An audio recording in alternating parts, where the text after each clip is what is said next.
we are in the Western genre, and the second video was JD's pick. And Yep. JD, what'd you pick?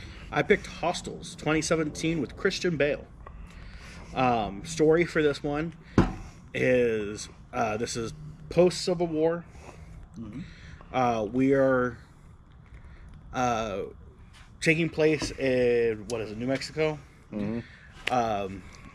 with the what you would call the rest of the Union military. They've been given direct orders The now consolidated United States Army. Yeah.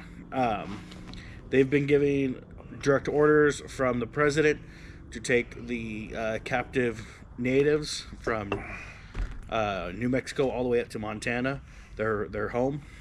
Because he's dying of cancer. Yeah. And it was Yellow Hawk. It was his name. He was a chief. Yellow Hawk. Yellow Hawk. Yeah. And they're also trying to mend the relationship between the natives and the United States because, as everybody knows, in history at this time, the natives in the U.S. have kind of been at war for like hundreds of years prior to that. But so we give this order. The general, the main guy, Joseph, isn't super happy about it. Like, he's like, oh, do I really have to? Like, I'm like 2 days away from retirement. And he's all like, I don't give a shit. You're going. So he leads this group along with these natives from New Mexico all the way up to Montana. On the way, I don't even think they get out of New Mexico. They come across this burnt down house. Yeah, they don't leave New Mexico. And they find this woman who is grieving over the loss of her family. They were attacked by another tribe, the Comanches. Apaches. I know the Comanches. Was it Comanches? Yeah. It was the Comanches, yeah. The Comanches. We'll run into them. We run into them a couple more times from that point forward. But I like it because as we're moving forward, you get real frontier life. You get to see death, grieving. It's not a lot of the classic stoic Western tropes that we get where it's just like, oh, this is a guy I served with for 25 years and he's dead. Got to keep going, kind of thing. It is. They take that, and even though that like there are parts where they kind of like, oh, we got to keep going, we got to keep moving, whatever. Like you got to pace it. They were just showing hard ass. You could see that it's a struggle and it's a human nature moving forward. But they make it to Montana, and there is another big fight scene. But that's kind of the movie. I think my favorite part of the movie, talking about Hostels, there's a couple good ones that like stick with me. I think the one that really gets me is right before Chief Yellowfeather. No, Yellow Hawk. Yellowhawk. Right before Chief Yellowhawk dies. Spoilers. I mean, you already mentioned that he's dying of cancer.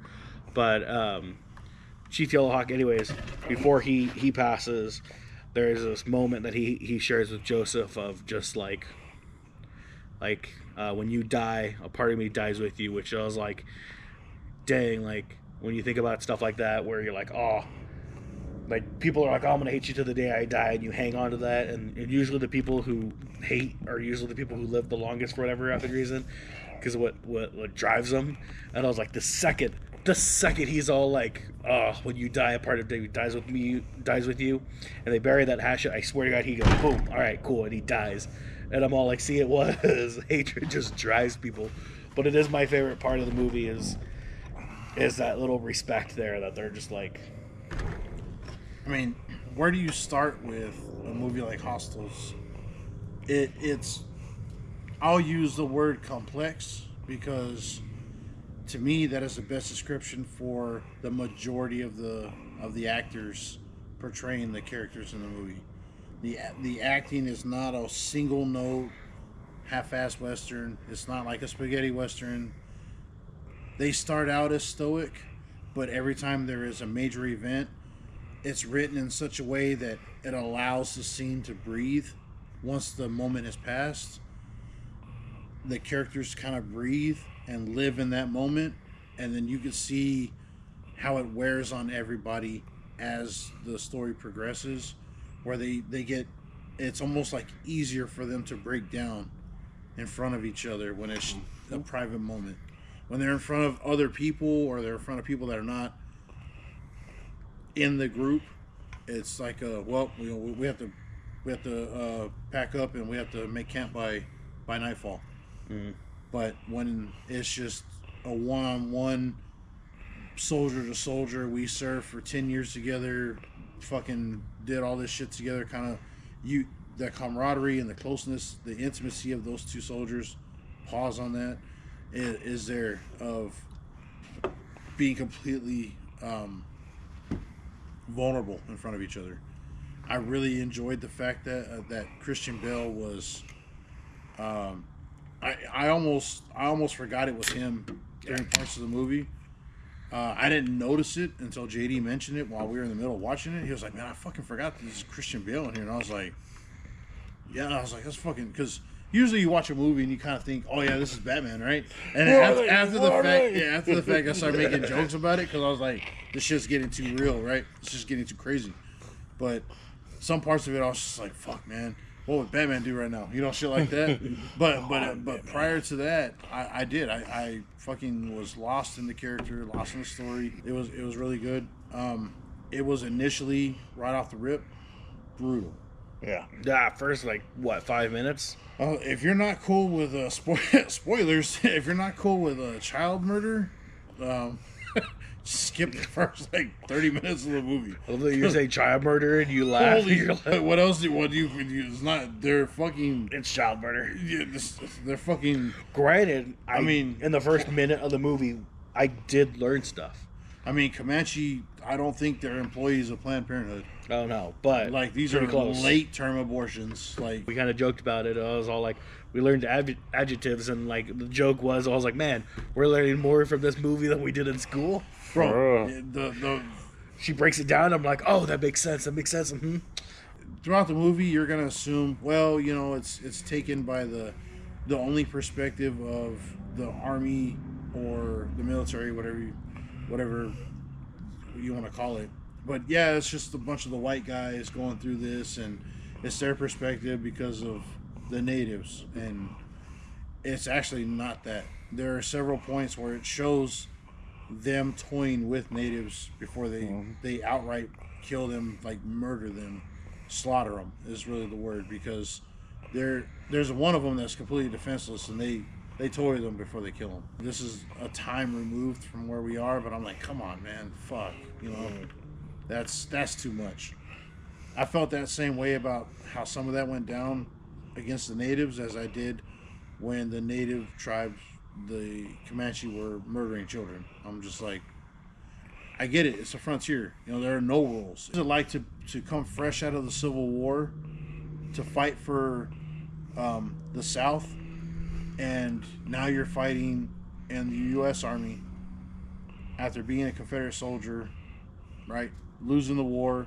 You're now back in the Army, United States Continental Army, fighting Native Americans, and one of the guys that you're shoulder to shoulder with is a black guy. Mm-hmm. And he has a higher rank than you. Yep. And your commanding officer trusts you as much as he trusts him.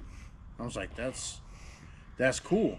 And then you see that same black guy who was have very hatred views towards the natives from the South, knowing what it is to see racial bigotry, then portray that same fucking same level, wash those reds, that same level of anger and fucking vitriol toward the natives, and then chain them up. Yeah. He was like, put shackles on. He was like, give me them fucking chains. This is, I guess no one's talking about this part. Okay. He's not here. He fucking said so. I was like, this is the victim Olympics right here. What, like, whose team are you on at this point? Wash those so reds. what was your favorite part of the movie? Oh shit. The very end part was like one of my favorite ones. Yeah. Where that fucking chick like didn't even hesitate to pull that fucking rifle Something out. tells me you ain't got And it. she didn't hesitate. to fuck- Dude, that was stone She cold. did not hesitate to That shoot is- that fool. She said, "Oh, you don't have it in you." to Dude, she fucking-" was slick too. Nobody saw her grab that rifle. Yeah. She was like, Yeah, she didn't hesitate to pull that trigger.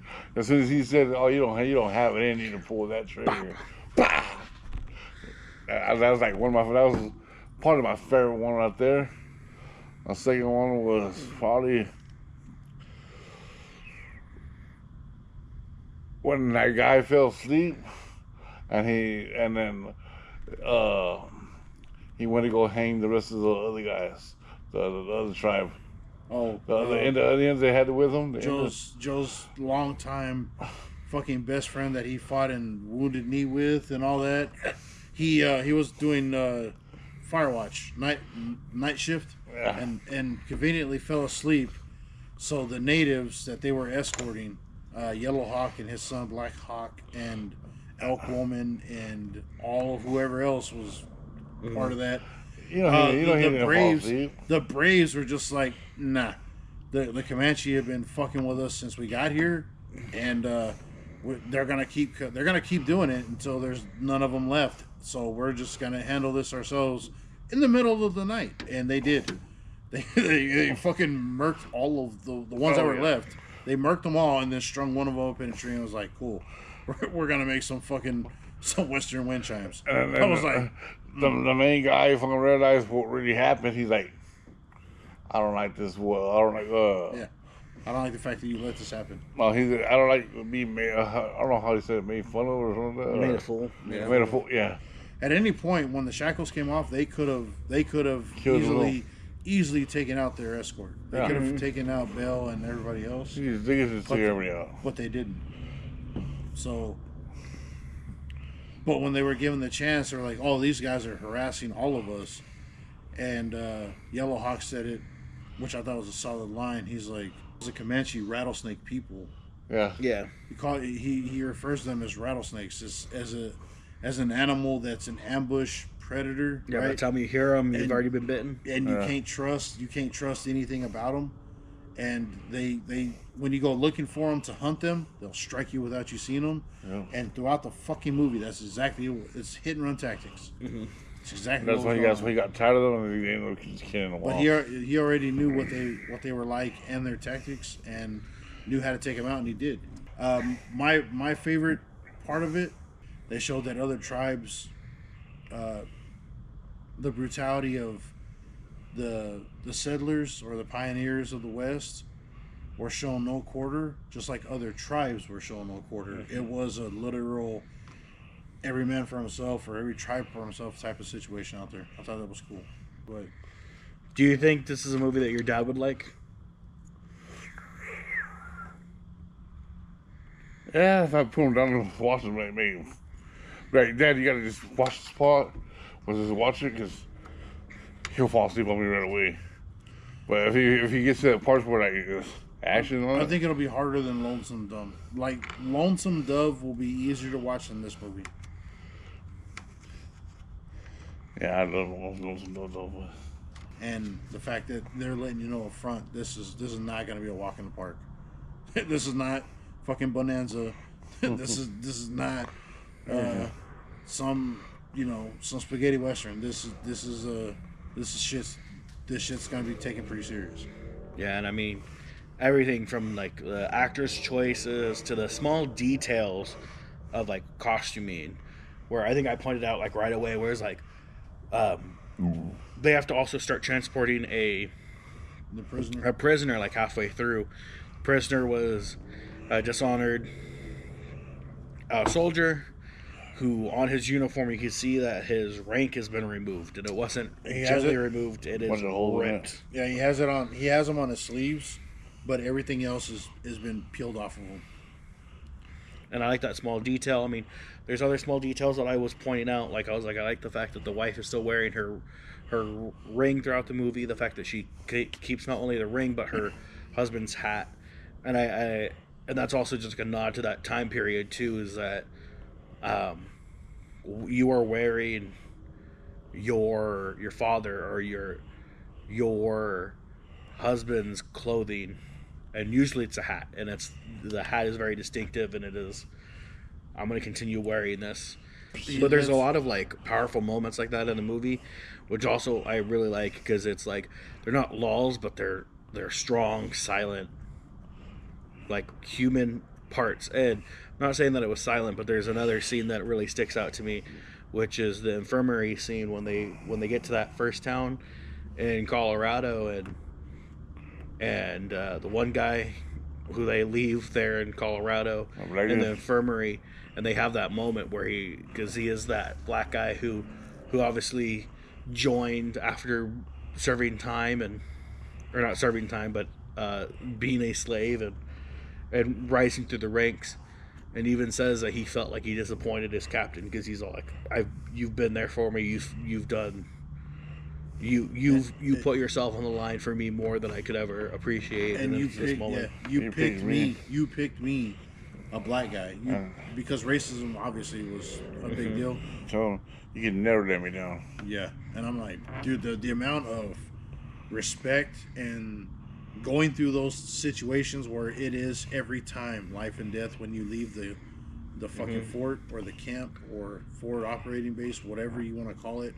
When you leave the fort in those days, it was life and death every time. Fuck your color, fuck where you came from, fuck your story. It's you and me versus whoever. That's why when he picked his people to go with him, that's the first people he picked. He picked his best friend. Except the French kid. Yeah. He's like, why did you pick me to go with you? He's like, I didn't pick you either. Anyway, back to what I was saying. but he said that's why he picked his best friend to go with him, and that black dude. Yeah. And then they also picked the guy from West Point because he's like, I'm just really interested. Yeah. See what a fresh cadet out of the academy can do. Just like he said, he never killed nobody.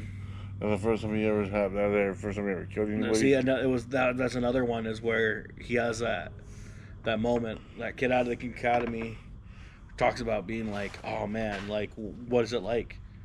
How did you feel after your first kill? And they're like, it's not about how you feel after the first one. It's after a while you don't feel anything. Like how you tell him it's your job to do this. So it's just like you do anything else. This is what you signed up for. But again, it's those moments that I really like. Okay. So what we gonna do this movie at? Oh yeah, so well, I think I would rate this movie at an 8. I think it's great. I think it's very solid. Something I think my dad would like. Yeah, I think 8 is a really solid number.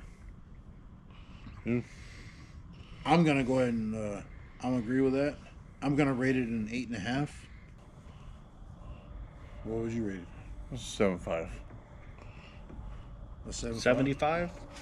Damn. We're only going to 10. 7.5. Oh, 7.5. I think they said 75. A 7.5. Yeah. The 7.5.